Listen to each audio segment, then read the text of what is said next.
Welcome to The Explainer. Today, we've got a story for you that is, well, it's pretty incredible. We're talking about Heinrich and Anna Unruh, a couple whose faith led them to do something most of us can't even imagine. They walked, on foot, all the way from Russia to India. So let's start with this question, and I really want you to think about it for a second. What would it take for you to walk across an entire continent for something you believe in? It sounds extreme, right? Well, that's exactly where our story begins, with a group of people who had already traveled across nations just for their faith.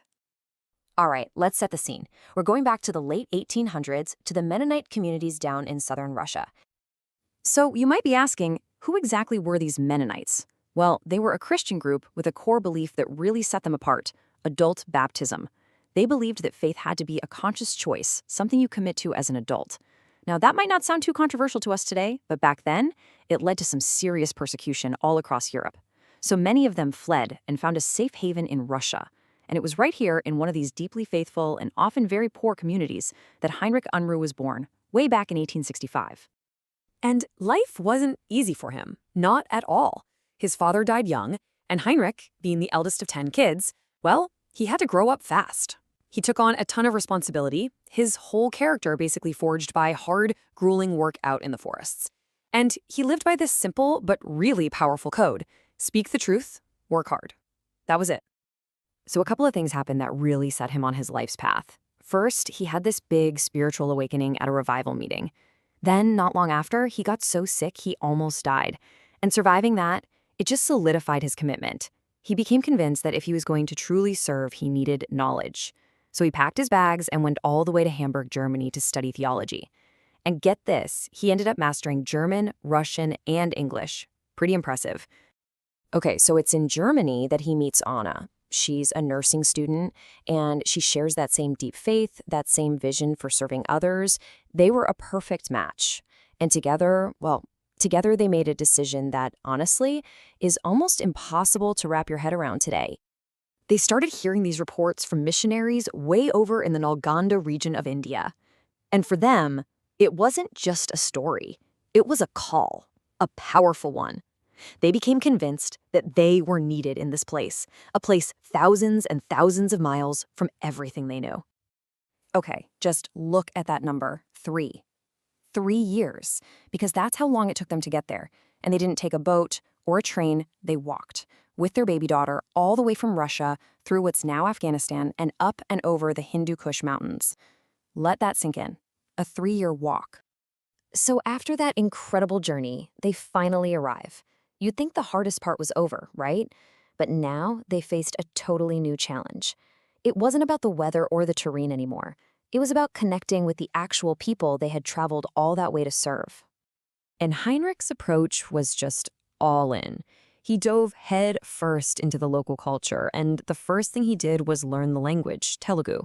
And he didn't just dabble, he became fluent. In just 7 months? That's incredible. And for him, it wasn't just a tool for his work. He genuinely fell in love with the language, saying it was melodious, like music. What a beautiful way to put it. And this is where you really see their character. For the Unruhs, their values weren't just things they talked about on Sunday. They lived them every single day. Take honesty, for example. When their own kids snatched some fruit from a neighbor's tree, Heinrich marched them right back over to apologize and return it. No excuses. And Anna, she had the same direct approach. She taught truthfulness to the kids at their boarding school in a, well, let's just say a very hands-on way. But it wasn't like they just showed up and everything was perfect. Far from it. They ran into some pretty serious challenges. There was opposition from some of the local communities, and just navigating the bureaucracy of the time was a nightmare. What's really interesting, though, is that they also found an existing Christian community there, but they felt its faith was kind of superficial. It didn't have deep roots. So they had to start from square one, building trust and even making some really tough calls, like removing people from the church just to build a solid foundation of integrity. So their mission was about more than just preaching. It was what we'd call holistic today. They wanted to serve the community's spiritual needs, of course, but also their physical and economic needs too, the whole person, the whole community. It was a beautiful, comprehensive vision, but it came at an absolutely tremendous personal cost. And this really breaks down their whole approach. You can see it wasn't just one thing. A huge part was planting churches, sure, But look at the rest. Anna, with her nursing background, ran healthcare initiatives. They got involved in agriculture, teaching new farming techniques. And they started a boarding school because they knew just how crucial education was. It was a four-pronged approach, really. And you can actually see the results of their work in the numbers.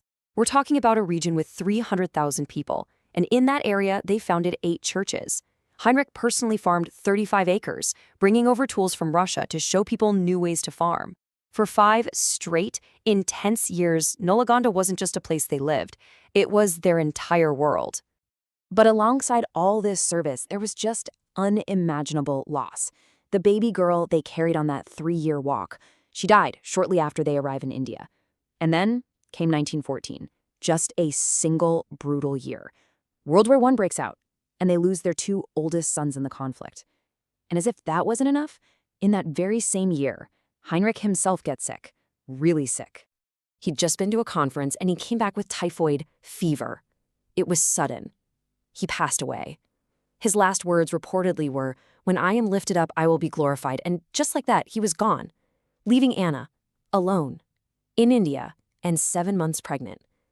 It's just impossible to imagine. But here's the thing. The story does not end there.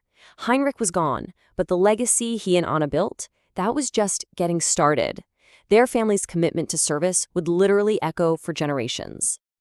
I mean, Anna's resilience is just off the charts. Somehow, she navigated these impossible circumstances and eventually got her remaining kids to Canada. But that fire for service that she and Heinrich had, it was passed down. It was contagious. Their daughters, they both became nurses, just like their mom. One of their grandsons grew up and went back to Asia as a missionary. And that son who was born right after Heinrich died, years later, he donated his entire life savings back to the school and mission his parents had poured their lives into.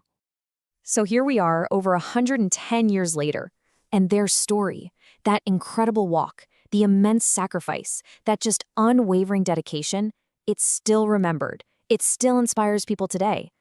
Which really brings us back to a big question, doesn't it? How do you actually measure a life like that? A life of such selfless service? Is it about the miles they walked?